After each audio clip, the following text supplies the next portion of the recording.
Hello, I'm Beth Joey and welcome back to my YouTube channel.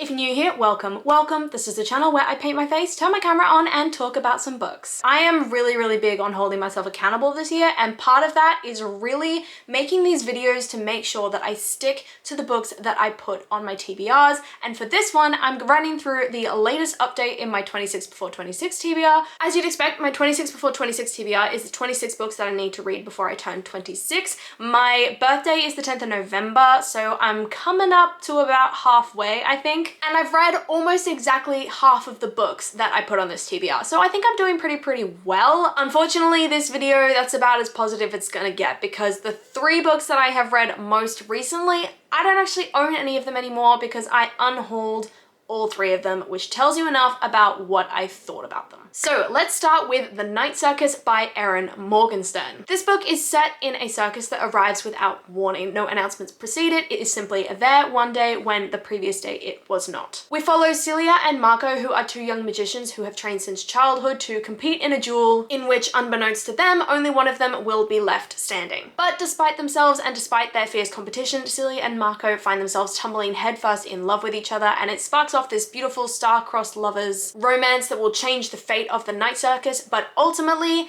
the show must go on and the duel must play out. Unfortunately, I didn't get further than 50 pages in this read. I DNF'd it after about 50 something pages in because essentially the book kept swapping between different POVs, between different moments in time, and I was getting really confused. I wasn't feeling connected to any of the characters by that 50-page point because ultimately I'd only spent maybe 10 or 11 pages with each of them. And the other reason I DNF'd it was it simply felt like nothing was really happening. We were spending so much time swapping in the different POVs and the different timelines, trying to build up all these different characters, that ultimately nothing was happening in the plot. So I felt like I was reading like 6 different formation things when really that should have been scattered with plot points that were going to keep me interested while also forming who these characters are. So ultimately didn't enjoy this book and I DNF'd it about 50 pages in.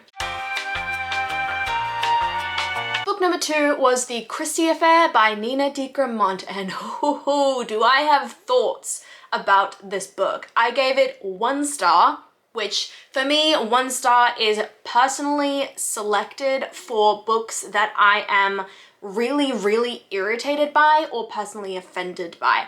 And I think this book really fell into both categories. The Christie Affair by Nina de Gramont is set around the infamous and mysterious disappearance of Agatha Christie, but follows a more unlikely POV, and that is Nan O'Day, who is Agatha Christie's husband's mistress, so Archie's mistress. But this isn't a story about that mystery. This is a story about motherhood. This is a story about the residual impact of trauma. It's a story about finding friends in unlikely places, and it's a story about revenge, all of which I think it executed, but in a way that was so disrespectful to the memory of Agatha Christie and the reasoning or the suspected reasoning behind her disappearance. So if you know a little bit about the disappearance of Agatha Christie, you know that it happened right around the time that her own mother had passed away. She had found out about the infidelity and subsequent desire for divorce that her husband had. She had been skyrocketed to fame because of the success of her novels, and everything was just kind of imploding around her. So she was under a lot of real stress and pressure, and that's largely credited for being the core reasoning behind her disappearance. She essentially is suspected to just have had a bit of a mental break and needed to get out of where she was and forget her life for a bit. And I think the part of the reasoning behind that is because when she was found, she wasn't in any harm. She hadn't been kidnapped or anything like that, so there was no sort of external threat to her. And I think when she was found, she had been sort of playing someone else. She'd been pretending to be someone else. And the question is whether or not she was aware that she's actually Agatha Christie, or whether she'd sort of adopted this other persona in order to just escape from the life that she felt was kind of just going out of control all around her. And I think this book is so disrespectful to the potential that Agatha Christie's disappearance is more related to her own mental state than it is to anything else, because essentially the book suggests that the entire reason Agatha Christie disappeared was because she's a fickle woman who just felt like doing something fun, and then every single bad thing that was happening in her life could be solved by the love of a man. And I really fundamentally hated that. Admittedly, there was one aspect of the story that I did enjoy, and that was the exploration into Nan O'Day's past, where it really delves into where she came from, how she became part of the Christie's lives, the trauma that she experienced as a young girl, and how that has affected her going on to be a young woman and in her relationship with Archie, and how that relationship even began in the first place. What I didn't like was how so many other elements of the story felt very throwaway. So you had Agatha Christie's disappearance and all the mental anguish that she was going through apparently being able to be solved by the love of a man.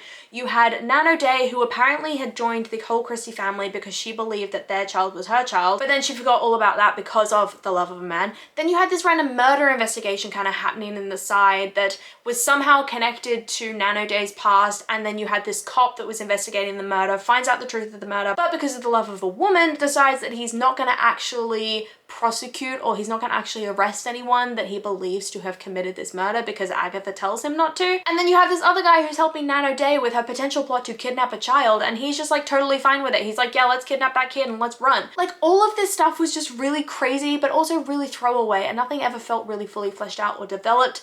A lot of the characters felt so fickle and random. A lot of the women just felt like almost like they were being written from the perspective of a really misogynistic man who just thought women were like emotional creatures that are incapable of rational thought. So it just, the whole book made me mad, and I'm gonna stop ranting about it because I don't want to like plague this video with just me ranting about this story. So yeah, I gave it 1 star because I was personally offended by it and personally irritated by it. So moving on. Book number 3 was Gallant by V E Schwab, which was a book that I think came out last year among massive hype, only for I think a lot of people to really be like, is it really that good? And I was definitely one of those people that fell in that camp. I gave the book 3 stars. I didn't love it, but I also didn't think it was horrible. As for what it's about, it follows Olivia Pryor, who's grown up in the Merrylands School of Girls. She is a mute young girl, and all she has from her past is her mother's journal, which seems to progressively unravel into madness the further she reads. Then a letter arrives from her family home, Gallant, inviting her to come back to the estate, and Olivia decides to do so despite the warning in her mother's journal to never go to Gallant.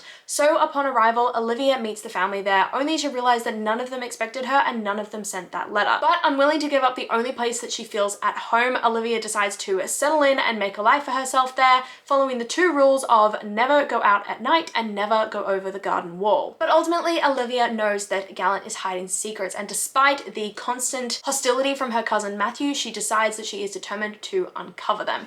So as for my general review of this book, I thought it was enjoyable. I thought that the chapter breaks with the artwork and the sections of the journal were really fascinating. I thought the artwork was beautiful. I liked that mixed media element of the story, but ultimately, because of the length of the book, because it was so short, I felt that there were a lot of elements of the story that just weren't developed fully, weren't fleshed out. So you had this sort of young character who somehow was able to defeat this threat, or this beast, I guess, that generations of adult Pryors had been struggling to do basically for decades. I really struggled with the believability of that. I was really fascinated by how communication was discussed, especially because Olivia is a mute character. I was worried that there would be some sort of, you know, moment where she would be healed, it would be a miracle and all this sort of thing, but I think the book really honed in on that, and really honed in on that just being part of who she is and being an obstacle that everyone in the story had to overcome in order to communicate with her. I thought that was really interesting. But what I didn't like was how quickly everybody became so devoted to each other, and how quickly everybody all of a sudden was like, yeah, we're going to risk our lives to save each other,